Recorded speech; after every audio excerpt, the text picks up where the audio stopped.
Para você que está vindo a primeira vez, talvez você vai ficar um pouquinho perdido, tá bom? Mas eu vou te ajudar aqui hoje. Nós estamos numa série de mensagens para, de fato, estabelecer alguns fundamentos na nossa igreja, que é a forma que essa igreja vai ser governada. Né? Vocês estão lembrando, todo mundo lembrando disso, quem estava aqui nos outros cultos? Existem alguns modelos governamentais de igreja. E é óbvio que esse modelo governamental ele vai falar muito sobre a saúde dessa igreja. Muitas igrejas estão doentes hoje pela sua forma de governo. Quando eu falo forma de governo, eu estou falando quem é que manda. A igreja tem um dono, o pastor manda na igreja, a igreja é dele, como é que funciona? Tem algumas igrejas, eu não sei se vocês já viram por aqui, que tem a foto do pastor na placa. Já viram isso aí? Alguém já viu? Quando eu morei no Rio de Janeiro, tinha muito lá a foto do pastor na placa. Igreja, tinha uma igreja de Mosqueiro ali, logo quando você dobrava, não sei para qual praia, que o nome era o Fim Vem, pesado o nome. Já viram essa igreja? Alguém já viu? Fim Vem? Então lá no Rio de Janeiro, o nome das igrejas eram nesse naipe, né? E aí sempre tinha lá o líder da igreja na placa, no outdoor da igreja, dizendo que a igreja era dele. E as pessoas se referiam a essa igreja. Olha, tu já foi na igreja do pastor fulano? Se fosse aqui, tu já foi na igreja do pastor? Tá? Não faça isso, por favor. Isso me chateia. Isso é feio. A igreja, como se eu fosse dono de vocês. Parece quando o pastor fala assim, olha, minhas ovelhas, né? Chamando os irmãos tudo de animais, né? Bando de animais. Então a gente está numa série aqui, justamente para conversar sobre esse modelo de igreja, de governo. E qual é o nosso modelo? Vocês sabem que o nosso modelo é presbitério. Eu estou desenvolvendo de uma vez por todas como é que vai ficar nesses 4 anos que nós vamos fazer de igreja. Amém? Então é muito importante. O que nós já falamos? De um resumo bem rápido. Eu fiz questão de mostrar os modelos. Nós temos o episcopal. Qual é o modelo episcopal? Igreja católica, tem o Papa, né? Então tem uma hierarquia constituída e a igreja tem um ser supremo. As igrejas pentecostais hoje, quadrangular, universal, mundial, Assembleia de Deus, todas elas são episcopais, existe um dono, tá? Existe alguém que manda. Quando eu falo essas igrejas, por exemplo, a Assembleia hoje é um domínio público, então qualquer pessoa pode abrir uma Assembleia de Deus com um subnome. Assembleia de Deus, alguma coisa. Então, geralmente, quem é o dono da igreja é a pessoa que abriu a igreja. O episcopal é o modelo onde necessariamente não se precisa falar com o conselho. Você toma a decisão, você tira quem você quiser, você coloca quem você quiser e ninguém pode falar ao contrário. Amém? Tem um ser supremo. Quando você vai olhar o índice ali das igrejas pentecostais, grande parte dos escândalos dessas igrejas, e quando eu falo, não estou falando da Assembleia de Deus Mãe, estou falando da Assembleia de Deus geral, subgrupos, subnomes, tá? Que hoje está bem amplo. Alguns escândalos surgem a partir disso. A igreja tem um dono, então, se ele aprontar alguma coisa aqui, ele fecha a igreja, abre em outro lugar. Vou contar um exemplo para vocês, já aconteceu com pessoas que eu conheço. Uma dupla de jovens, eles abriram uma igreja ali para dentro do distrito. No culto que estava tendo, ele olhou para uma jovem e falou assim, Deus me disse que você vai ser minha noiva. Moral da história, ele começou a namorar com ela, perto de noivar, ela acordou. Ela poderia estar presa a um casamento agora, né? Então, descobrindo que eles saíram do interior do estado, com alguns escândalos, abriram a igreja aqui. Então é muito comum essa prática mais episcopal, quando eu estou falando de Brasil, tá, gente? Estados Unidos é um pouco diferente, mas no Brasil é muito comum alguém pregar bem, alguém foi líder de alguma coisa, ele abre uma igreja, e a igreja dele ele faz exatamente como ele quer. Amém? Uma característica do modelo da igreja episcopal é ninguém pode te tirar. Você pode errar o quanto for, ninguém vai te tirar do teu posto. A não ser igrejas muito famosas, que estão na internet aí com muitos seguidores, que fica feio se o líder aprontar alguma coisa, não fazer algo. Então, o que é que eles fazem? Eles acabam tirando o líder para colocar outra pessoa nessas questões. Mas essas igrejas menores é terra de ninguém. Então, o modelo episcopal para a gente que é reformado, a gente vê com sérios problemas esse modelo, tá? Por que nós enxergamos? O que eu falei para vocês?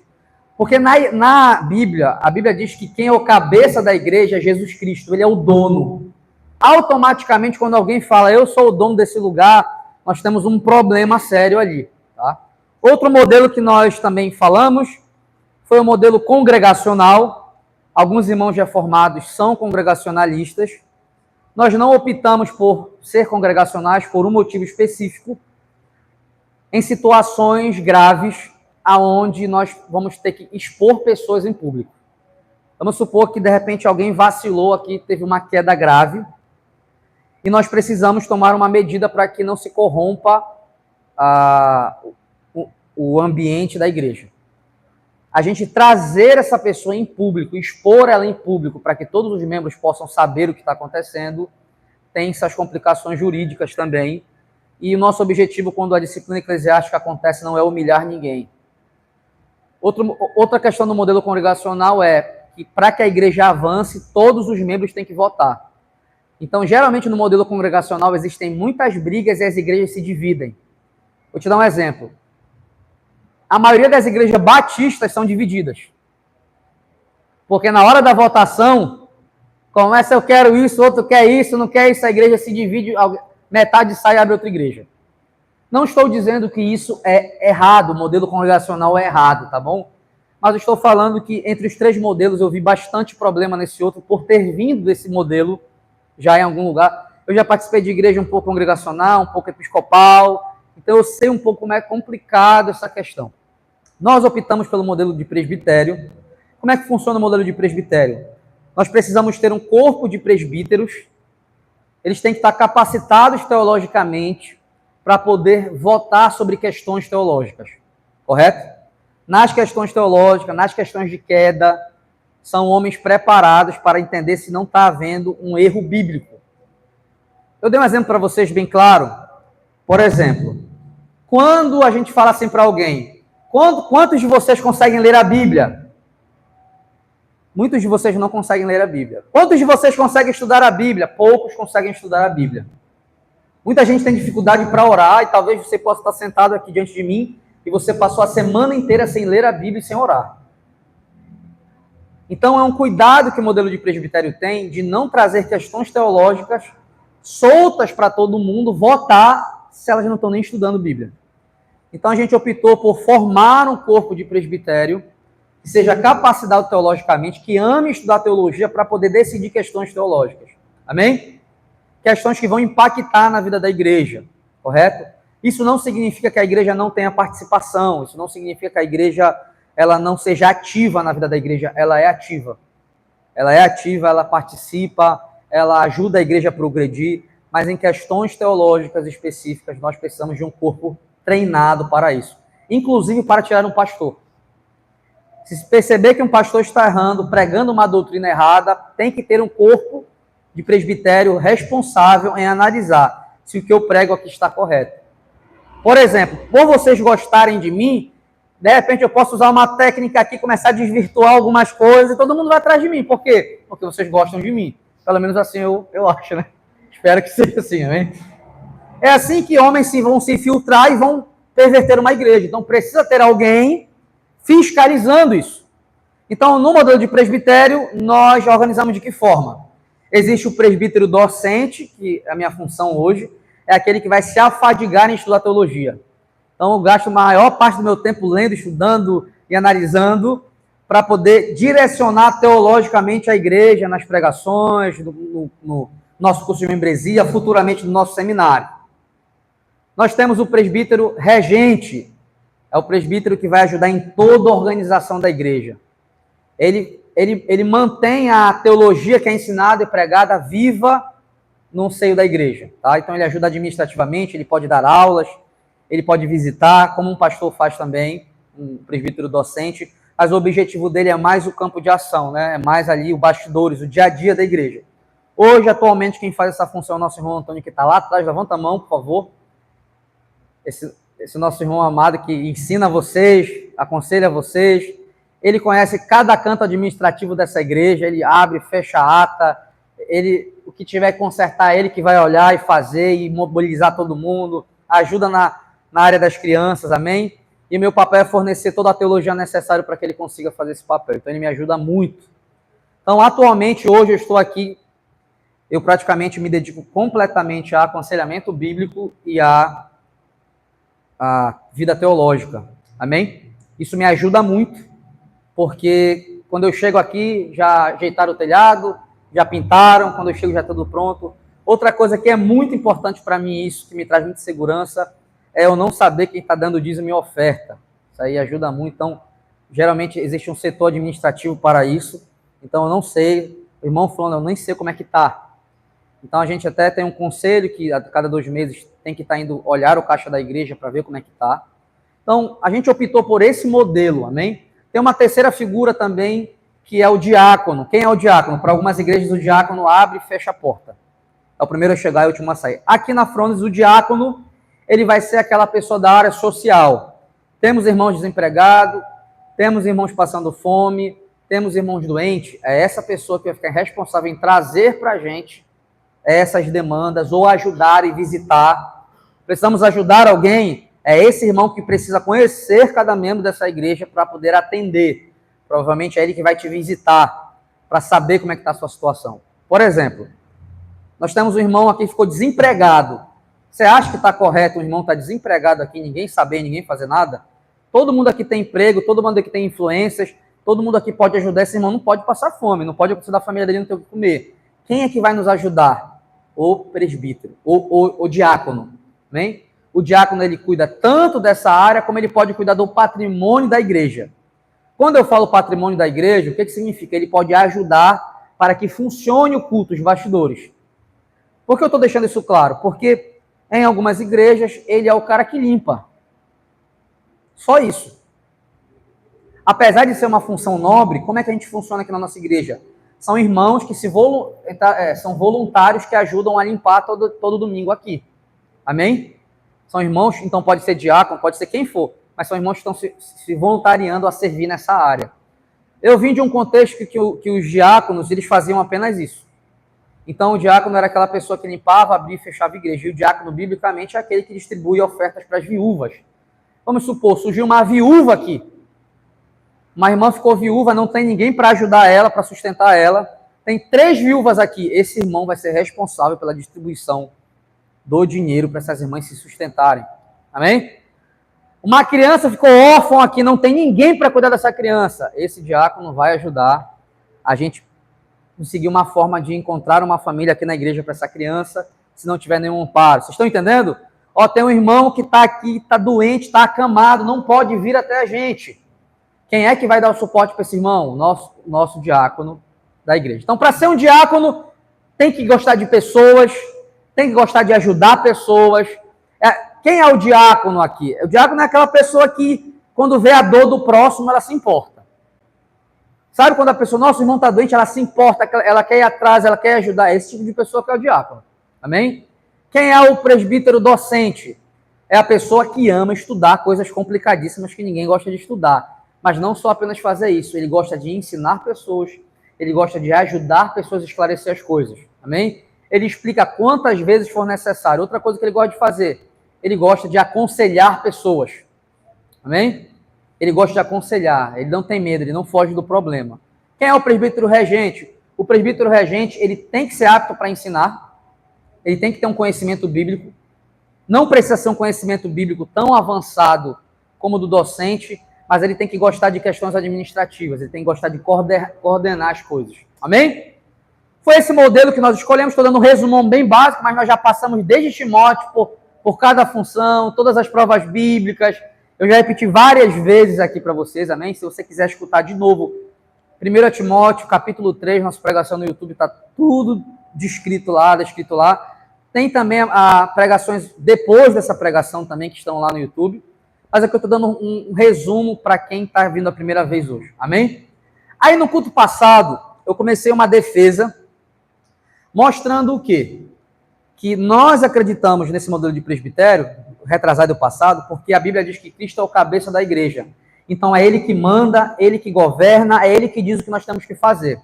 Para que a gente entenda o que Ele diz, sobre tudo aquilo que nós temos que fazer, o que nós acreditamos? Que devem haver homens estudados e capacitados para interpretar e trazer para a vida da igreja aquilo que Deus está mandando, Jesus está mandando. Através de um sonho, através do Deus me disse, não. Através da Bíblia. Homens que vão colocar a cara na Bíblia para poder estudar e entender como Deus quer que a gente viva, e aí nós passamos para a igreja. Então, ele é o dono, ele é o cabeça.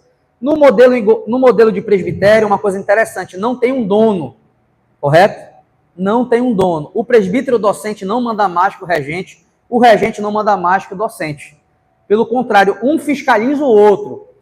Por exemplo, a minha responsabilidade vai ser chamar a atenção do regente e do regente vai ser me chamar a atenção se eu estiver errando. A mesma coisa o diácono, ele pode sentar com a gente conversar para ver se cada um está entregando as suas demandas nas suas áreas. Então, não tem um dono. Eu, apesar de ser um pastor fundador, eu posso perder voto. Então, na hora de votar, se o conselho não concordar, eu perco esse voto. Vocês estão entendendo? Então, eu não sou o dono da igreja. Por isso que a gente sempre pede para vocês, evita falar assim, olha, vamos lá conhecer a igreja do pastor Tayan. Não, diga o nome. Vamos lá conhecer a igreja Afrones, a igreja que eu faço parte. Amém? É muito importante vocês fazerem isso. Por quê? Porque eu lembro que no início da igreja, tinha gente que trazia pessoas para que eu evangelizasse aqui em cima. Tu precisa conhecer o fulano, vem. Não, o papel de evangelização familiar é nossa, né? Nossos amigos, a gente que conversa sobre Cristo com eles. Amém? Dados os nossos resumos, nós estamos numa linha teológica agora, de histórica, mostrando que quando a gente lê a Bíblia, alguns padrões vão mudar. E eu falei para vocês que no Novo Testamento existe a figura do apóstolo. E hoje em dia tem pessoas se auto-intitulando apóstolos. E nós que somos reformados, nós não acreditamos que existem apóstolos hoje em dia. Foi isso que nós falamos no domingo passado. Por que nós fizemos questões de falar sobre isso? Porque tem igrejas que o pastor ele começa a ficar tão aleluiado, ele começa a ficar tão fora da curva que ele precisa receber um título de apóstolo. Lá em Manaus já tem um título de patriarca. Daqui a pouco ele vai virar anjo. Depois de anjo, ele vai sentar à direita de Deus. Então, o cenário está bem sério aí fora e a gente precisa, como igreja, estar mais perto da Bíblia. E por incrível que pareça, irmãos, a gente hoje em dia, a gente que parece estranho. Vocês sabiam disso? Então, vocês sabem disso nos bastidores. É a gente que parece estranho. Porque nós estamos em uma época onde as pessoas não olham a Bíblia, elas apenas assistem as coisas acontecerem e porque a igreja que elas congregam fazem aquilo, é o que elas aceitam. Correto? Eu sempre digo para você, se você está aqui e não concorda com o modelo de presbitério, você pode ir para uma igreja que é diferente. Não fique aqui. Porque você vai se prejudicar. Isso vai mais te atrapalhar do que te ajudar. Então, se você não crê, é melhor que você vá para uma igreja que tenha episcopal, congregacional, que seja numa linha que você concorda. Amém? Então, vamos prosseguir agora para entender sobre o que nós vamos falar. Eu falei que não tem apóstolos, por quê? Eu dei algumas evidências dos apóstolos, foi o que vocês conversaram no grupo de estudo. Dentre esses ofícios aqui, eu estou falando sobre os ofícios extraordinários. Biblicamente, existem dois tipos de ofícios, os extraordinários e os ordinários, os comuns. Tá? Os extraordinários são apóstolos, profetas, evangelistas, tá bom? E eu vou explicar que tipo de evangelista eu estou falando, tá? Antes de você falar, meu Deus, o pastor está dizendo que não existe evangelista. Eu vou explicar para vocês o que eu quero falar aqui, tá? Recapitulando o apóstolo. Nós falamos que para que uma pessoa tivesse o apostolado na época de Cristo, ele precisava ter visto Cristo ressurreto. Nenhum homem hoje consegue ver, a não ser que você caia na armadilha dele falar que teve um sonho, tá? E que Deus apareceu para ele. Ter sido chamado diretamente pelo próprio Cristo. E para que exista apóstolo hoje, ele precisa ter autoridade de revelar alguma coisa a mais do que a Bíblia e poder acrescentar alguma escritura na Bíblia. Eu fiz uma pergunta para vocês. Algum homem hoje, vocês acreditam que tem esse poder? Muitos de vocês acreditam que não, e eu dei mais uma ênfase dizendo o seguinte, naquele tempo, os apóstolos, eles eram a liderança geral da igreja. Para que exista um apóstolo hoje, a gente precisa ter alguém que possa falar assim, olha, a partir de hoje todas as igrejas vão ter a parede preta. Então todo mundo teria que trocar, porque ele é uma autoridade constituída sobre a igreja universal de Cristo. Nós não temos essa pessoa, tem várias denominações abrindo o tempo todo, nesse exato momento deve estar abrindo uma denominação nova, a igreja dividindo, abrindo denominação e cada vez mais assim vai. Então não dá para a gente saber quem são esses homens envolvidos nessas situações, tá? Hoje nós vamos aqui falar um pouco sobre a questão do ofício de profeta, amém? Porque não existe profeta nos dias de hoje, tá? Por que eu estou falando isso para você? Pode ser que você não fique aqui na nossa igreja, não vai cair em armadilha aí fora. Ah, eu sou o apóstolo, não sei o que, fulano de tal. Eu sou o profeta e Deus mandou eu te dizer. Cuidado, amém? De repente você fosse mudar, não vou ficar mais aqui. Eu quero que você abra comigo em Atos 11.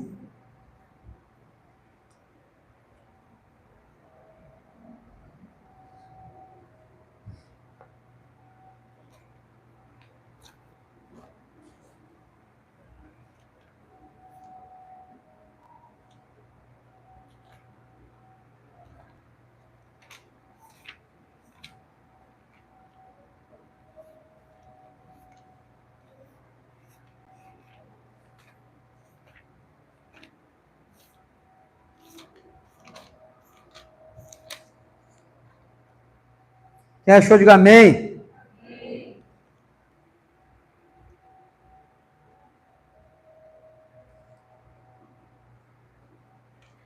Versículo 28.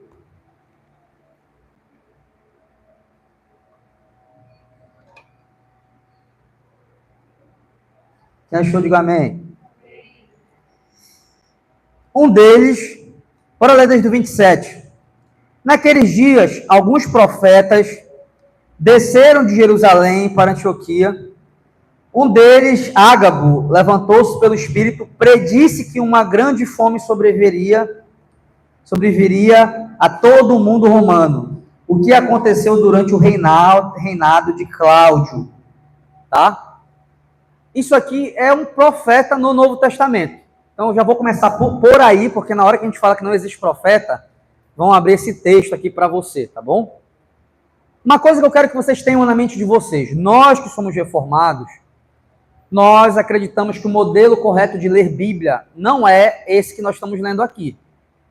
Por exemplo, eu vou ler aqui, nossa, quero ser o Ágabo. Sabe? Você lê assim, quê? Ágabo predisse a fome no futuro. Eu quero ser um Ágabo. Geralmente é assim que as pessoas vão ler a Bíblia. Senhor, faz hoje o mesmo que o Senhor fez na vida de Ágabo. Porque eu quero ter visões do futuro. Um baita de um interesseiro que quer ter poder. Uma coisa que eu acho engraçado é porque os grandes profetas de Deus, entre aspas, do século 21, sempre estão envolvidos em contexto de campanhas e dinheiro. Porque os grandes profetas de Deus, sua grande maioria descritos, eles gostam de falar coisas que agradam as pessoas. E quando eles falam coisas que lhe desagradam, é no contexto de campanhas que você coloca em envelope, que ele quer te causar medo.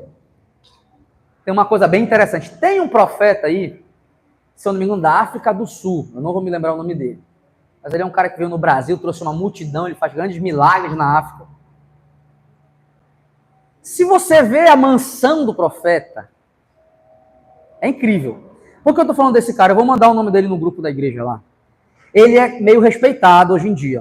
Eu não sei se alguém conhece, que é um profeta da África. Ele é meio respeitado, muito respeitado. Aí um belo dia eu estou ali pesquisando, vendo alguma coisa.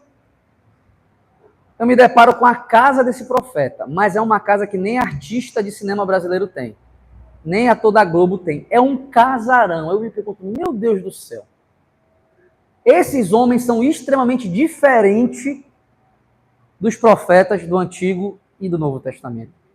O que eu quero que vocês percebam? Quando você vai para o Antigo Testamento, que você tem profetas como Isaías, como Jeremias, os grandes personagens bíblicos, né?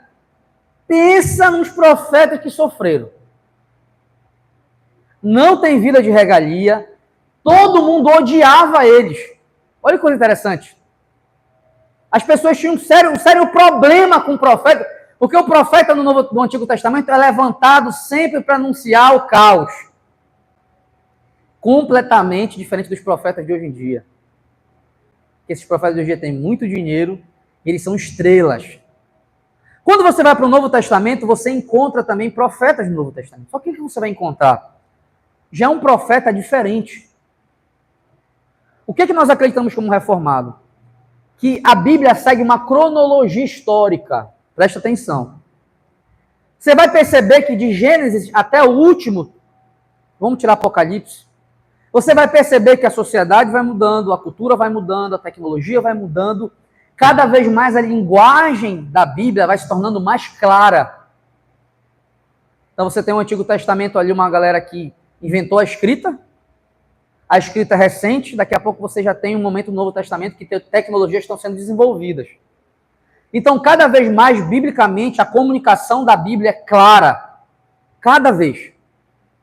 Quando você olha para a igreja, sempre fiquem com isso na mente de vocês. A igreja de Atos 1 não é a mesma de Atos 15. A igreja mudou, a estrutura mudou, a forma de funcionar mudou. E aí o grande erro que nós cometemos é ler Atos 1 como se a igreja tivesse se mantido da mesma forma. E ela não se manteve. Eu venho falando isso desde o culto passado. A mesma coisa serve para o Ágabo, por exemplo. Você vai perceber que o Ágabo, como um profeta, ele vai predizer uma fome. Correto? Esses profetas também, eles ajudavam na divulgação da palavra. E é uma coisa bem interessante que poucas pessoas sabem. Quem é que é o profeta? Vou dar um exemplo para vocês. Eu estou aqui pregando, vamos supor que eu sou o apóstolo, tá? Eu estou pregando, mas nos dias antigos, ensinando as palavras de Cristo. Quem é o profeta do Novo Testamento? É o cara que se indigna. Ele fala, isso é urgente. E ele começa a propagar uma mensagem de urgência. Ele é uma ajuda para os apóstolos. Ele não deixa a mensagem, a palavra morrer. Porque ele sempre tem um senso de indignação. Eu estava conversando com um amigo meu que ele falou, não, mas eu creio que existem profetas. Eu falei, se existir profetas, se existir alguém com uma característica de profeta, é aquela pessoa que quando ela escuta uma mensagem, ela fica incomodada que as pessoas não deem atenção. Então ela vai querer falar para todos os irmãos aquela mensagem. É aquela pessoa que põe o dedo na ferida. Se fosse. Mas o que a gente vê hoje não é. Hoje, os profetas são gurus espirituais. Homens que amam o seu título, a sua fama e o poder. Outra coisa interessantíssima, eles estavam abaixo dos apóstolos. Então você está vendo aquele tendo uma visão, mas uma coisa que a gente tem interessante é o seguinte, a figura desses apóstolos, após a segunda viagem missionária de Paulo, ela não existe mais. Quando Paulo fala para Timóteo, Timóteo, separa presbíteros na igreja. Tito, eu estou te mandando para você separar presbíteros e diáconos na igreja. Ele não diz, separa apóstolos na igreja. Ele não diz, separa aí profetas na igreja. Ele não diz isso. O que nós percebemos é, conforme a igreja vai se desenvolvendo, eles vão criando uma estrutura para que se mantenha tudo aquilo que foi ensinado. Tudo que os apóstolos ensinaram, a preocupação de Paulo ao plantar as igrejas é, como é que nós vamos manter esse ensino sólido? Agora que as pessoas já creram, agora que as pessoas estão seguindo a Cristo, quem é que vai manter essa base de pé? Quem é que vai manter isso tudo no lugar? Nós precisamos agora levar a igreja para um ambiente educativo.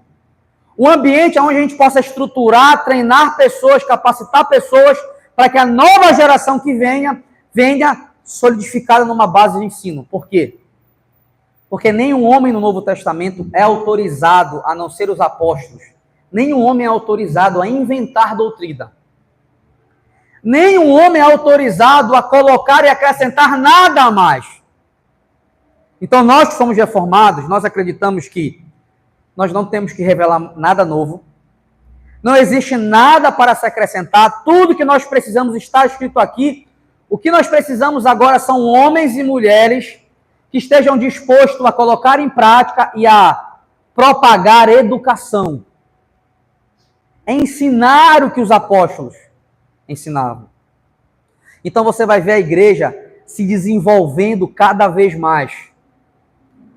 Lê um texto de novo aqui que a gente leu na semana passada, que ele é muito importante. Abre em Efésios. Paulo deixa claro que os profetas, os apóstolos, eles eram fundamentos. Eles vieram primeiro para lançar os fundamentos.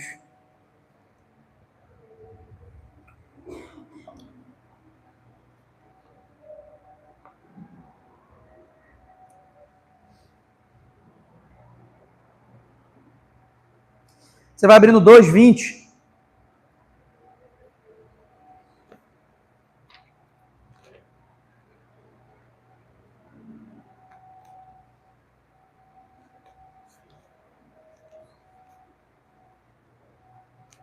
Quem achou? Amém?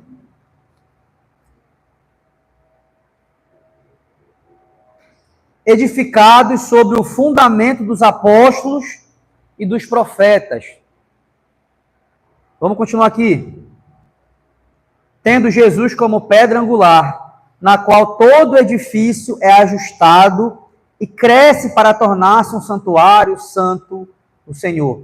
Nele vocês também estão sendo edificados juntos para se tornarem morada de Deus, por seu Espírito. A função que Paulo dá para os apóstolos e profetas é igual. Eles são um fundamento. E vocês estão sendo edificados sobre esse fundamento. Qual é o nosso papel como igreja hoje? Nosso papel é de edificação. A gente precisa edificar uns aos outros. Ninguém está aqui no papel ou no poder de inventar alguma coisa nova. E eu não sei qual é essa ânsia que as pessoas têm de querer ter tanto poder e dizer, olha, o anjo sentou na minha cama, olha, Deus falou no meu ouvido. Para quê? Para que essa disputa de poder? Olha o tamanho da Bíblia. Para que o cara quer revelar uma coisa nova? Por que Cristo, então, chamaria 12 pessoas? Por que Deus, então, levantaria homens através do seu Espírito para escrever a Bíblia? Se ele ia sair no século XXI revelando para todo mundo coisas novas.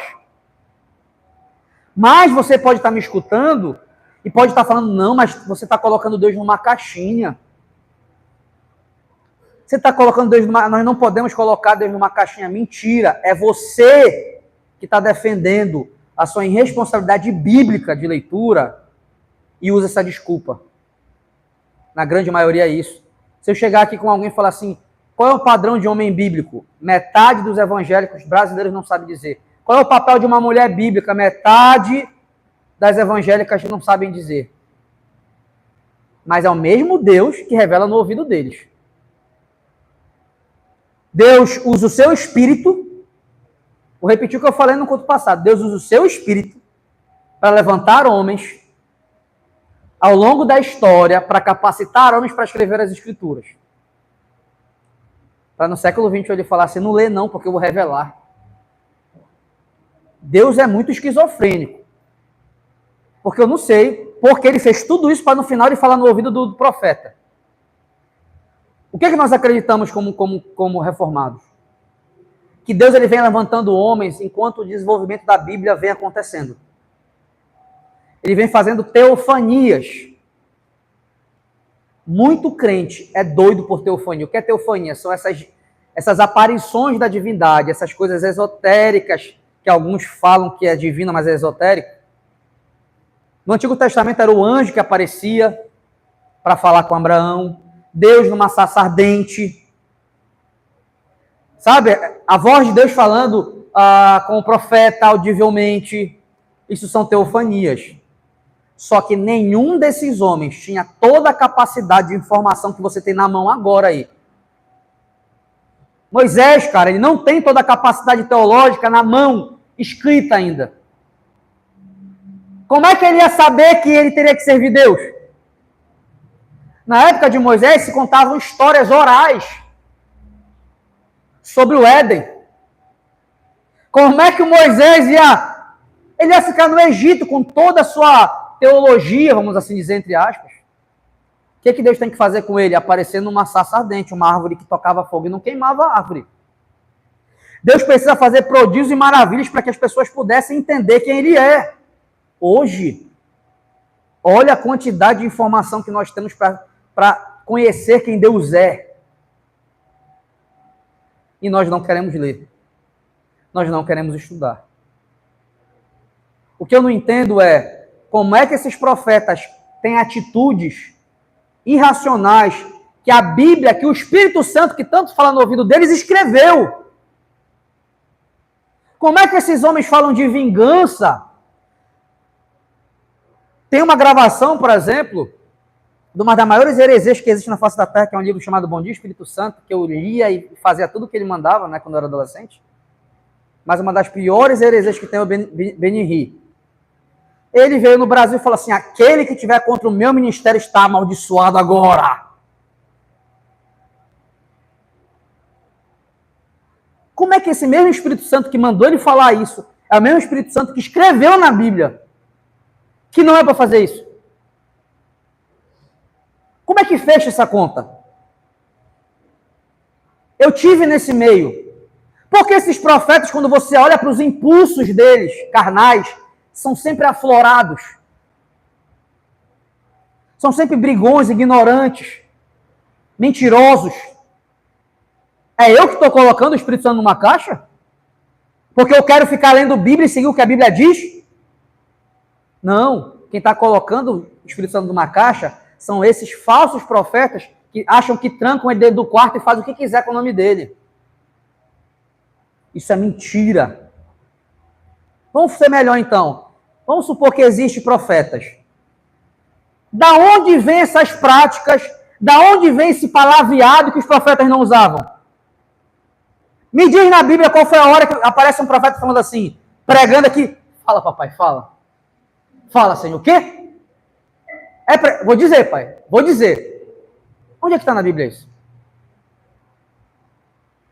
Aonde é que está na Bíblia que profeta, na época do Novo Testamento, anunciava cruzada de milagres com o profeta?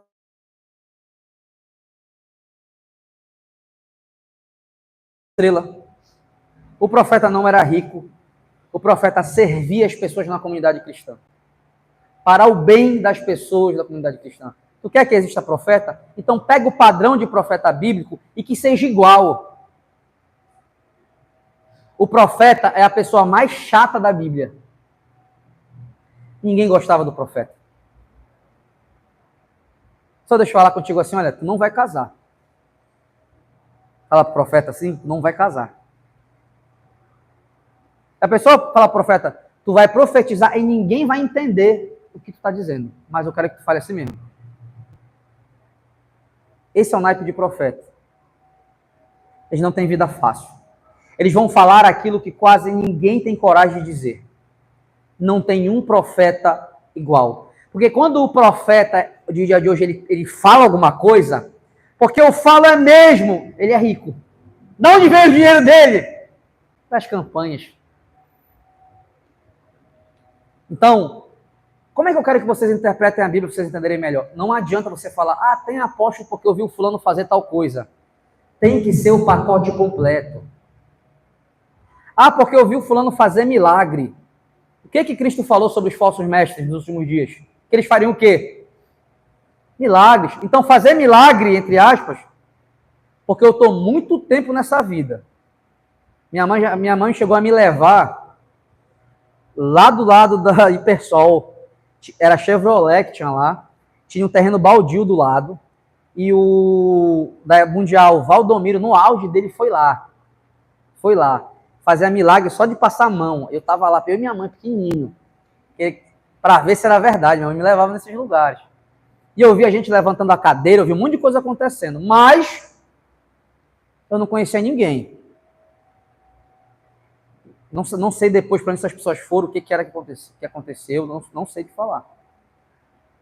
Mas o que eu vi era uma multidão seguindo esses homens por causa de quê? Milagres, dinheiro e nunca por Cristo. sempre muito autoritários, sempre muito mandavam em todo mundo. Quem estava nos bastidores via que o cara mandava aí. Não, não, não, não. Pode tirar daí.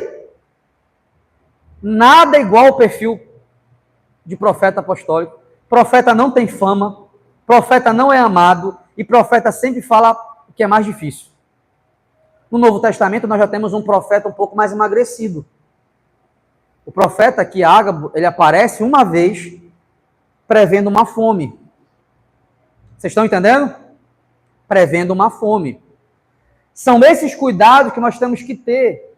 Quando nós olhamos as igrejas, de novo vou repetir para vocês, a Bíblia é dividida nas epístolas pastorais com igrejas de 2 gerações. Por exemplo, tem relatos de igreja de primeira geração, igreja um tanto bagunçada, informação, e nós temos relatos de igreja de segunda geração. Pega o padrão das igrejas da primeira geração e pega o padrão das igrejas da segunda geração. Elas são completamente diferentes. Vou repetir para vocês. Atos 2. Atos 1, 2 e 3. Eles se reuniam nos lares e no pátio da sinagoga judaica.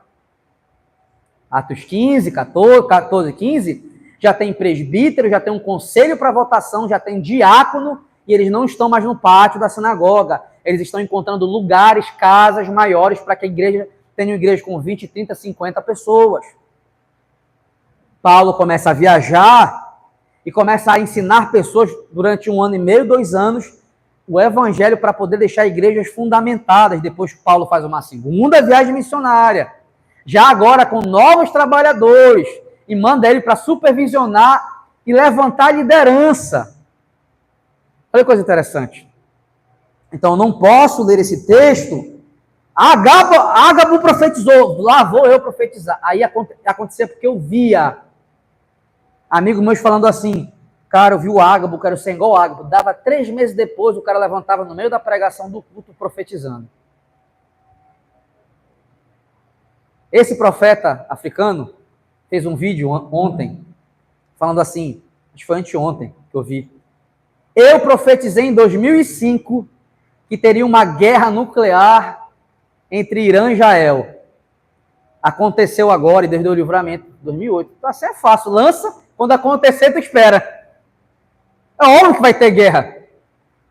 Então tem algumas questões, se você não tiver... Outra coisa que é muito interessante, gente, porque as profecias, elas são sempre iguais. Olha que coisa interessante. Veja na tua vida 4 rodas. Veja uma chave de ouro. Eu estou vendo um documento aqui, eu acho que alguém tem uma causa da justiça. É óbvio que vai ter alguém. Quem quer um carro aí? Vocês querem um carro? Quem quer um carro? Quem quer uma chave de ouro? Veja uma porta. Uma cova está se fechando. O linguajar é sempre... Pega o mesmo modelo, vai para a sua Bíblia, abre no bom e velho Isaías, abre no bom e velho Jeremias, abre no Ezequiel, abre no Malaquias e compara. Olha como é que esses homens falavam, olha o que eles diziam e olha a vida que os caras tinham. Vai no Novo Testamento, procura e sacode a Bíblia, quantos profetas tu tem? Nós temos pouca ação de profetas. Nós vamos ver cada vez mais isso terminando, emagrecendo, acabando. Procura, lê, mas lê com um olhar histórico. Para de pegar um versículo e tentar ter poder de Deus na marra. Pega. Não vou falar o Isaías, que é muito grande, Isaías. Mas pega o Malaquias, um ótimo livro, Malaquias. Faz esse exercício na tua casa, pega Malaquias e dá uma lida em Malaquias.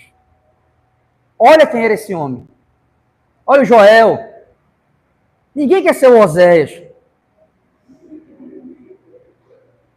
Quem quer ser o profeta Oséias? Quer varão ser o profeta Oséias? Ninguém quer. Então é muito fácil trazer para si um título de profeta. Cara, isso é tão sério, gente. Isso é tão sério que o profeta falava acerca do futuro. Isso é sério, gente. Isso é uma falta de amor ao próximo tão grande. Isso é um pecado tão grave. Porque você condiciona a tua ação presente do teu irmão porque você falou algo para ele. Isso é sério. Eu já vi pessoas se prejudicarem por profecias. Pessoas deixarem de ter atitudes corretas. Agora, meus irmãos, quando você olha para a vida da pessoa que passou a profecia, dá vontade de fazer uma pergunta: Deus não está profetizando para ti também, não? Deus não está dizendo para ti algumas coisinhas aí também, não? É isso que eu quero que vocês entendam. Cuidado. Para de preguiça, lê a tua Bíblia. Cara, esse vício de revelação e profecia é tão grave que as pessoas querem que Deus responda tudo assim para elas no futuro dela. Ai, será que é de Deus eu deixar meu marido? Que é revelação para isso, está assistindo na Bíblia como são as situações, como você deve saber. Será que eu tenho que fazer tal coisa? Vou esperar Deus me falar. Aí a pessoa ora até Deus falar. Cara, na Bíblia está claro os princípios. Vou dar um exemplo aqui. Sempre eu dou esse exemplo. Quando alguém me pergunta assim: pastor, eu tenho um emprego, outro lugar. Eu estou orando para Deus me responder se é dele mesmo. E eu falo para a pessoa: você não precisa orar para isso. Existem princípios para saber se é correto você ir para lá ou não. Primeiro, que trabalho é esse? Que ambiente é esse? Tem uma igreja de qualidade lá perto? Porque não adianta você ganhar o mundo inteiro e perder a tua espiritualidade toda. Então, às vezes, tem locais que a pessoa vai se mudar que não tem uma igreja. Beleza, está com dinheiro cheio do bolso, mas sem a presença de Deus, sem a comunhão com os irmãos. Então, a gente toma atitude por princípios. Correto? Por princípios. Está escrito na Bíblia, tem princípios bíblicos. Qual é o nosso grau de prioridade? Como a gente deve conduzir nossa família? Só que a gente tem preguiça de quê? De ler. Então, cuidado com isso. A energia que tu gasta esperando é a energia que tu gastaria lendo. O que você pode fazer a Deus? Eu estou em dúvida. Será que é isso mesmo? Você pode pedir opinião para irmãos mais experientes. Você está entendendo? Você pode pedir ajuda para alguém que é um pouco mais maduro na fé do que você. Mas ficar nessa vida esperando que Deus levante alguém do nada para te falar alguma coisa, para com isso. Tua vida vai ficar atrasada. Já Deus tem mais o que fazer. Espera aí que eu vou atender, rapaz, eu vou atender o Lucas que está me pedindo tempão ali. Deixa eu levantar o irmão aqui. Bum! Aí levanta, irmão, eis que te digo. Ainda usa o eis que te digo só para imitar a Bíblia. Nem se usa mais essa palavra hoje, né? Eis que te digo. E fala alguma coisa. Porque eu sou profeta. Outra coisa interessantíssima que eu acho é essa frase. Eu sou profeta. Porque eu sou profeta de Deus. Não vão cortar isso aqui dizendo que eu estou falando isso aqui. Que tem os irmãos do meme aí. Vocês estão, né? Eu sou profeta. O cara fica se gabando de ser profeta. O dia que vocês me apontarem um profeta sandamente, aí beleza, eu vou observar melhor, mas eu não encontrei. Olha que eu pesquiso. E olha que eu conheço gente nesse ambiente de igreja. Olha que eu já passei por cada um. Eu já vi cada coisa que vocês não imaginam. Vocês não têm noção. Que vocês não imaginam. Eu passei por uma experiência que eu estava no lugar, aí uma profeta falou assim, foi lá em Marituba. Isso aí, tá? Eis que eu vejo um arcanjo de 5 metros de altura. Tá aqui. E foi na hora que você cantou. Olha, eu me senti especial. Rapaz, o arcanjo ia me ver cantar. Saiu lá do coral do céu e veio me ver. Eu fiquei extremamente na época. Uns meses depois, essa pessoa falou assim para mim, me chamando numa reunião e falou assim, eu tenho que te contar o segredo. Essa é boa, essa aqui, irmão. Essa é boa. Guarda isso aí para vocês conversarem no grupo de estudo. Ela falou assim, Deus me deu uma visão. O último avivamento mundial vai vir do norte. Isso era meia-noite, meus irmãos. Meia-noite. Nessa época eu trabalhava no açaí, carregando caixa para cada açaí. Imagina. Mas como foi isso? Eu li um texto em Jeremias que dizia que algo vinha do norte. Eu falei para ela, mas não é do norte de Israel? Não, é do norte do Pará. Então, só que eu orando, eu não aceitei que eu seja apenas a menina dos olhos do Senhor desse avivamento. Ela é a menina dos olhos do Senhor. Eu pedi para sentar ao lado dele no trono porque eu quero julgar naquele grande dia. Eu já estava com meu amigo segurando na mão dele, achando que a gente ia participar do ritual e ia matar a gente. Aconteceu uma pessoa cheia de Deus, aparentemente, cheia de performance, eu vi nos meus olhos. Do lado dela tinha um jovenzinho que ele fazia mapeamento espiritual, ele estava assim, ó. Porque ele estava analisando espiritualmente se demônios estavam ao redor para impedir aquela nossa reunião. Ela disse também que lá na Ponte de Mosqueiro, ela pulou na cobra grande e matou a cobra grande que tem paralisado o mosqueiro esse tempo todo. Tá do mesmo jeito o mosqueiro. Por que eu estou falando isso para vocês? Porque era intitulada profeta e hoje é apóstola. É esse tipo de pessoa que está dominando o Brasil. Por isso que nós acreditamos como reformado que, biblicamente, você começa a perceber as estruturas mudando da forma de governar a igreja. Daqui a pouco você começa a ver, você vai percebendo ver, as teofanias vão diminuindo. Já na época do próprio Paulo. O próprio Paulo, cada vez mais, vai ficando mais educativo, educacional. Cada vez mais ele está preocupado em manter as pessoas bem alimentadas, para viver a vida do dia a dia. Paulo vai começar a falar sobre casamento, vai começar a falar sobre alimentação, vai começar a falar sobre culto ao Senhor, ele vai começar a falar sobre como a gente deve se comportar no trabalho, na sociedade, ele vai dizer como você deve separar homens para trabalhar na obra de Deus. Esse é o assunto dele. Só que as pessoas ficam lendo Bíblia e não acompanham, elas não leem a Bíblia toda. Aí pega o capítulo 2 de Atos, rasga, e parece que só existe isso. Pega o texto de Ágabo, rasga, e parece que só existe esse texto. Gente, tem tanta coisa preciosa na Bíblia para a vida prática, do dia a dia. A gente precisa ter um olhar melhor para a Bíblia. Você pega um texto de Provérbios 31, olha a lista, porque é uma mulher bíblica. Você pega Efésios, olha como o homem deve tratar sua esposa. Você pega 1 Pedro. Sabe, a gente tem lições valiosas. Aí tu quer ficar tendo revelação do teu futuro? Faz o presente agora. Tenha as atitudes corretas agora. Deus está com a gente. Deus deixou aqui todo o caminho para a gente traçar. E o que não está no nosso controle, está no controle de quem? Dele. Deus nos deu responsabilidade. Deus está aqui, olha, governando tudo. E nos deu a capacidade de poder participar disso. Você pode ter atitudes corretas, ser um bom marido, uma boa esposa, uma boa filha, um bom filho, um bom cristão, um bom irmão na igreja. Nós podemos ser uma boa igreja. Ter práticas corretas. Mas enquanto vocês não gostarem da Bíblia e ficar esperando uma vidente, é melhor tu ir ali debaixo da passarela, as ciganas ficam lá, melhor que lá. Porque é igual a estrutura. Uma coisa que é interessante, um amigo meu falou, pelo menos as ciganas querem só para comer. Os profetas querem para ficar rico. Então, a gente precisa entender isso. Eu quero que vocês abram outro texto comigo. Por favor.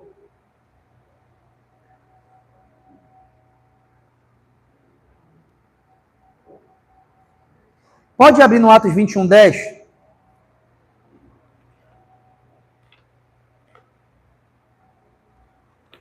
Quero mostrar mais uma atuação para vocês também, para vocês verem.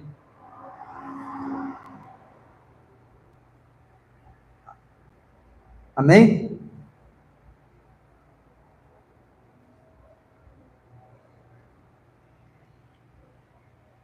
Mais uma atuação de Ágabo. Depois de passarmos ali vários dias, versículo 10. Desceu da Judéia um profeta chamado Ágabo, vindo ao nosso encontro, tomou o cinto de Paulo e, amarrando as suas próprias mãos e pés, disse: assim diz o Espírito Santo, desta maneira os judeus amarrarão o dono deste cinto em Jerusalém e entregarão aos gentios. Quando ouvimos isso, nós e o povo dali rogamos a Paulo que não subisse para Jerusalém. Então Paulo respondeu: por que vocês estão chorando e partindo o meu coração. Estou pronto não apenas para ser amarrado, mas também para morrer em Jerusalém pelo nome do nosso Senhor Jesus. Mais uma atuação de Ágabo. Uma coisa que é interessante, nós temos essas duas atuações de Ágabo. A forma que Ágabo atua, ela é bem diferente do Antigo Testamento. A gente não encontra outras performances de Ágabo aqui. Nós temos duas performances de Ágabo. Então a gente não tem nenhum padrão para dizer, aqui ele está só revelando o futuro. Correto? Quando você vai para o Antigo Testamento, há uma certa revelação do futuro, do que Deus ia fazer. Esses profetas falavam sobre a Bíblia, sobre a palavra, eles confrontavam o erro bíblico. Esse é o padrão que nós temos dos profetas. Agora você imagina comigo, se o profeta fosse tão importante como é, se fosse alguém no meio daquele vínculo todo, não há nenhuma menção para separar profetas, não há nenhuma menção para capacitar esses profetas, para treinar, não há outras referências de profetas. O que nós encontramos no modelo de organização da igreja é treine diáconos e presbíteros. É isso que nós encontramos. Por que eu estou te falando isso? Porque se Paulo estivesse aqui com a gente agora, a gente faria uma pergunta para ele, Paulo, tá, agora os apóstolos já escreveram as escrituras, já validaram o que é escritura ou não, a gente já evangelizou em vários lugares, Deus agiu milagrosamente, quem não acreditava começou a crer, o que a gente faz agora? Sabe o que Paulo te responderia? Vamos treinar e educar as pessoas e vamos organizar as igrejas. Vamos colocar homens capacitados para que eles possam ensinar, cuidar e vigiar a igreja do Senhor. O que foi que Paulo fez? Foi isso. Então a gente precisa continuar isso. É missão nossa. Cuidar, proteger a igreja local. A palavra do Senhor. Através do ensino. Uma coisa que eu não consigo compreender é porque esses apóstolos, porque esses profetas têm levado as pessoas para longe da Bíblia. E eles têm trazido para a persona deles. Eles têm feito as pessoas ficarem dependentes deles. Nós estamos numa geração, gente, de pessoas que não conhecem a Bíblia. Por que o batismo na tua igreja é assim? Não sei. Por que o culto é assim? Não sei. Por que o fulano faz isso? Não sei. Aí começa a aparecer profeta que joga terno. Aí começa a aparecer profeta que cospe água na boca dos outros. Começa a aparecer um monte de bizarrice. E uma coisa vai ficando para trás. As pessoas não conhecem o Evangelho. As pessoas não conhecem a Bíblia. As pessoas não conhecem Cristo. E o pouco que elas conhecem de Cristo é para interesse. Está com dívida? Venha para a igreja. Está doente? Venha para a igreja. Família destruída? Venha para a igreja. E vocês sabem que mesmo depois de conhecer o Evangelho, mesmo depois de ser convertido no Senhor, nós podemos passar por problemas difíceis. Nós podemos ficar pobres, nós podemos ficar doentes, nós podemos passar por crise familiar. Essa venda de Cristo de resolver problema é mentira. Você não vai encontrar um profeta e apóstolo fazendo isso. Não existe esse anúncio de vida perfeita. Eles falam sobre o céu. O próprio Cristo falou, vocês vão passar aflições aqui. Eu li a lista de Paulo no culto passado. Olha a lista de Paulo. Então, é algo que nós precisamos conversar, questionar e observar. Faça o exercício na sua casa. Pegue de novo os 2 textos de Ágabo, leia todo o texto. Correto? Às vezes que ele apareceu, vai para o Antigo Testamento, pega um livro menor, Malaquias, pega um Oséias, dá uma lida como era o perfil desses homens, a vida desses homens, o que eles falavam. Vocês estão entendendo? Cuidado com essas armas, cuidado para que as carências emocionais de vocês, a fobia pelo futuro, leve vocês a querer escutar algo que conforte o coração de vocês. Olha, Deus vai abrir uma porta, pronto, agora eu confio no Senhor. Poxa, gente, olha o tamanho da Bíblia. Olha tudo que Deus já fez. Olha como Deus moveu a história. Não é possível que a gente não consiga entender que Ele escreveu um livro para que a gente pudesse entender como é que Ele pensa. Então, cuidado com isso. Nós, como igreja Frondas reformada que somos, nós não acreditamos que existam apóstolos e que existam profetas. Nós não acreditamos. Amém? Esse é o nosso perfil. Se dos bastidores você quiser estudar mais um pouco, me mandar uma mensagem, a gente discutir um pouco mais sobre isso. Estou aqui livre para poder falar aquilo que não dá para falar aqui apenas. Mas nós não acreditamos nisso. Deixo o desafio para quem crê em profeta. Me apresente um. Me apresente um, que a primeira coisa que eu vou fazer para ele é o seguinte: vamos conversar sobre Bíblia? Não é possível que um profeta escute tanto de Deus e não conheça como é que Deus pensa. Eu sempre falo para vocês aqui. Eu fui desbancando vários profetas, amigos meus e apóstolos, quando eu comecei a perguntar assim: me diz o que é justificação? Ninguém sabe. Me diz o que é novo nascimento? Ninguém sabe. Me explica o que é a fé. Os caras só conseguem explicar a fé com base em coisas materiais. Sabe o que é a fé, irmão? A fé é as coisas que você não vê, mas acredita. É mesmo, é tipo assim, você não tem um carro. Imagina que você tem um carro. É um livro do cara chamado... deixa eu ver se eu vou conseguir pronunciar certo. Yong Po-Cho, alguma coisa assim, que é o cara das maiores igrejas que tem na Coreia. Ele escreveu um livro chamado Terceira Dimensão. Eu li, era meu livro de cabeceira. E ele do avesso esse livro aí. Trazer à existência as coisas que não tem. Pensamento positivo. Olha, é só você pensar que você quer ter algo e já te imagina com aquilo. A Bíblia não te dá nenhuma certeza disso. Hebreus é crer nas coisas que nós não vemos. Quem é essa coisa? É Jesus. Se você ler todo o texto, vindo do capítulo anterior e leu depois, nós cremos em um Cristo que nós não vemos, correto? Não é isso? Nós cremos em uma coisa que vai vir no futuro, que é a volta de Cristo, correto? Então, o que é a fé? É a tua confiança que Cristo é real, que Cristo nos salvou e que Ele vai voltar para nos buscar. Isso é fé. Essa história de pensamento positivo, não tem um apóstolo que falou isso. Não tem na Bíblia isso. E eu li lá terceira dimensão, e aí ele falando que ele imaginava, ele começou a imaginar a igreja dele grande, a igreja dele começou a crescer, aí tu vê a igreja gigante, não vou usar a mesma receita que o cara está usando para uma igreja ser grande. Como se igreja grande fosse padrão de bênção. E não é. Então, cuidado. Cuidado. Valide pela Bíblia. Leia a sua Bíblia. Finalizando.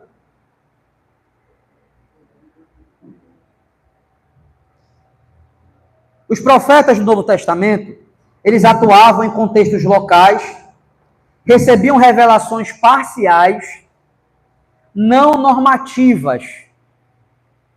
Isso aqui é interessante. Olha para mim aqui, rapidinho. Você percebeu o estilo de revelação de Ágabo? São revelações parciais. Quando você vai para o Antigo Testamento, os profetas são bem mais poderosos. Eles têm revelações normativas. Eles apontavam o destino da nação. E aconteceu. E acontecia. Gente, eu não estou falando para uma pessoa. Olha o poder, gente.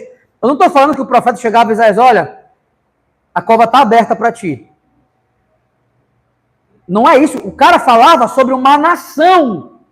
Vocês vão sofrer o cativeiro. E acontecia de uma nação inteira ser dominada. É isso que a gente vê hoje, gente. Não é isso que a gente vê hoje. É um nível altíssimo. Os reis tinham medo desses homens. É um nível altíssimo. Quando você olha já no Novo Testamento, não tem um profeta com a mesma pegada que eles. Por quê? Porque os profetas foram substituídos pelos apóstolos. Logo, os profetas que existem no Novo Testamento, eles vão perdendo em grau, vai diminuindo. Então eles têm agora revelações como o de Ágabo, parciais. Não são normas. Porque quem estabelece as normas agora? São os apóstolos, com a escritura, com o ensino fundamentado em Cristo. Suas palavras eram julgadas pela igreja. Isso aqui é um ponto legal também. Profeta do Antigo Testamento? Não tem. Vamos votar aqui para ver se nós concordamos com o profeta. Não, o cara falou, rei tinha medo dele. No Novo Testamento já começa a mudar. A igreja tem que testar esses profetas. Você pode abrir comigo?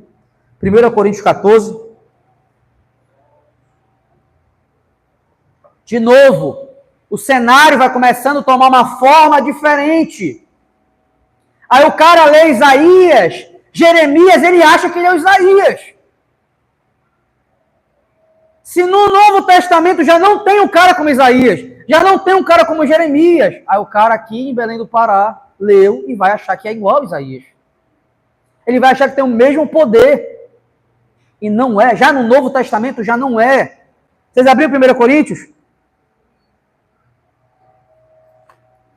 Tá só eu então.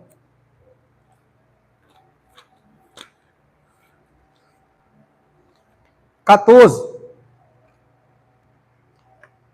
Todos acharam? Você vai comigo lá no 29. Olha uma coisa interessante. Quando você olha aqui a igreja de Atos, olha como Paulo organiza o culto. Mas quando você vai para a igreja com Timóteo, com Tito, já não tem isso aqui. Olha que coisa interessante.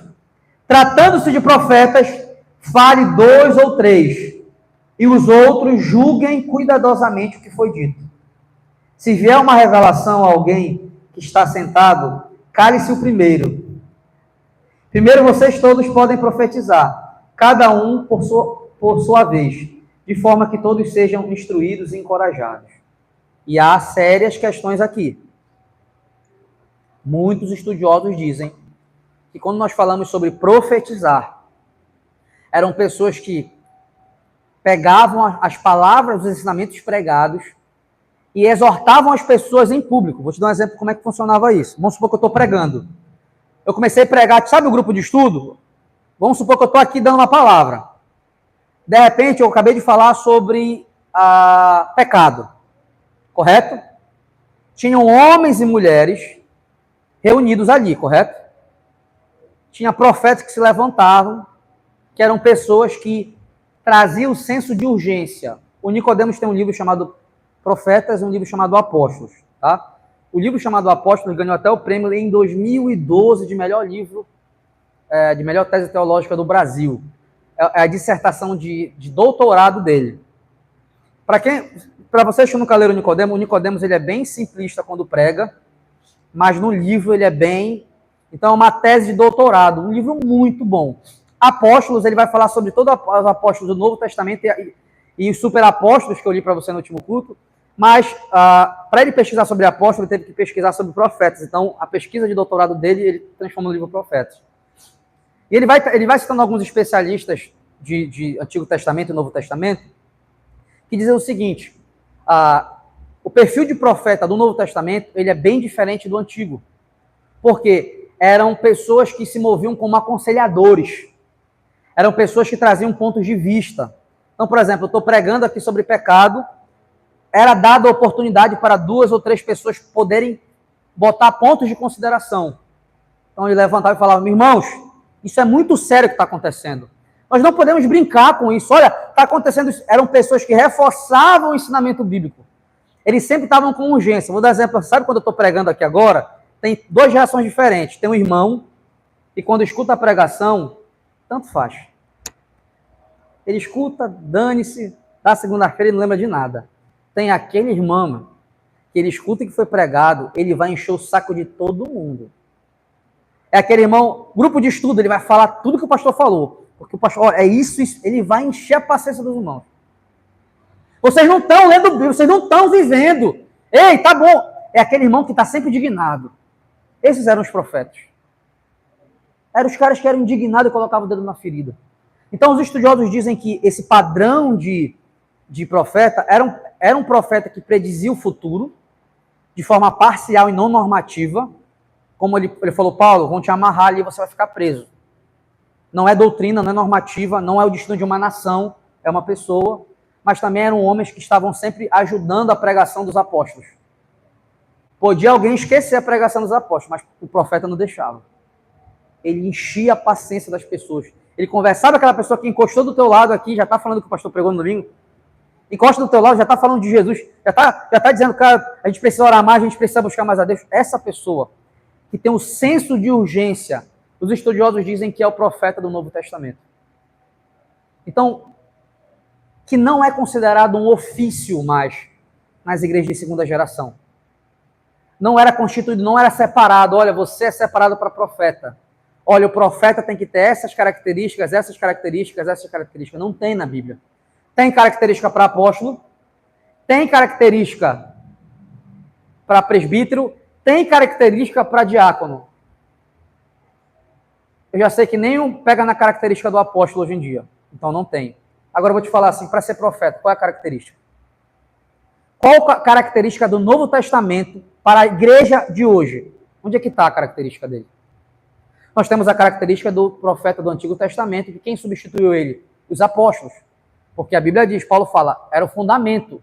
Os apóstolos falavam de Cristo, apontavam para o que Cristo iria fazer, quem Cristo era. Cristo veio, escolheu 12, fundamentou agora, para uma vez ele estando aqui, eles mantessem viva a memória de Cristo.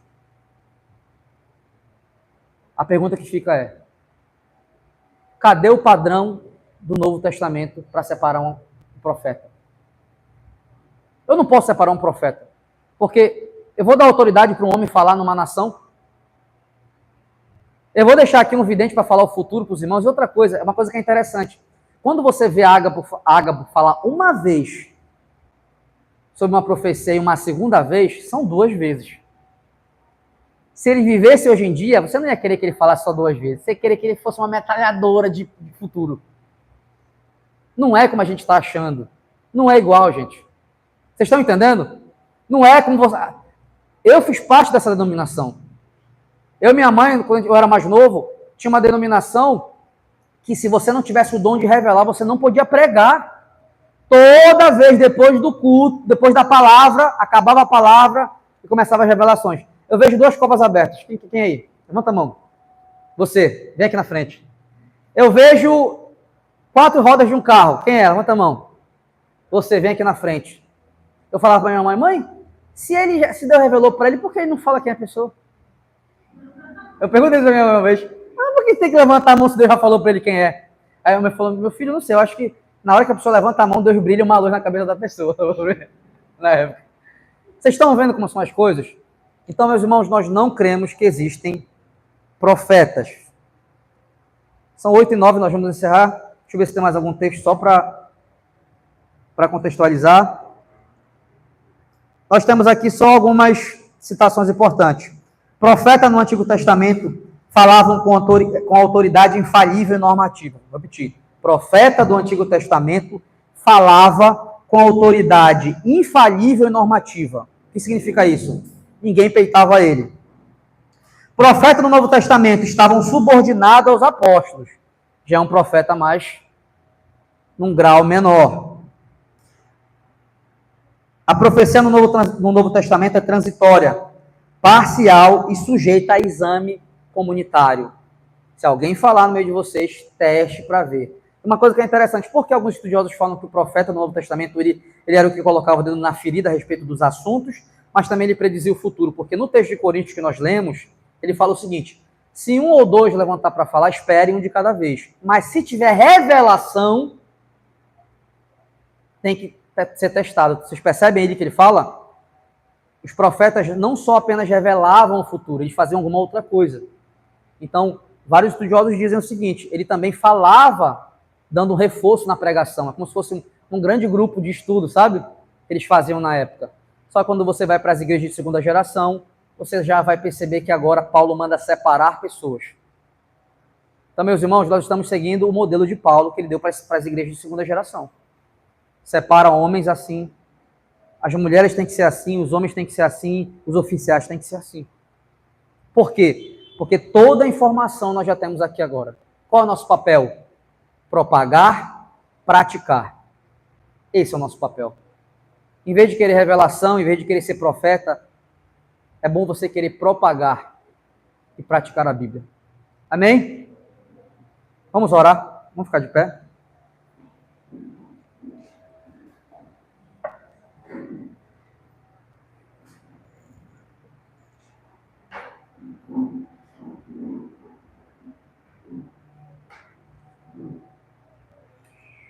Quais são nossos argumentos?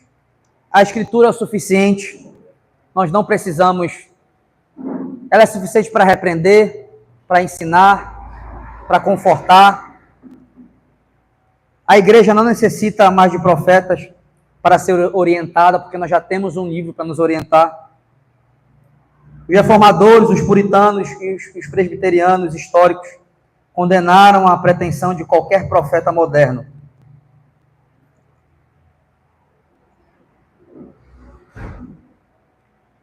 Vamos orar ao Senhor. Pai querido e amado, eu te agradeço, Senhor, por tudo que o Senhor tem nos permitido aprender.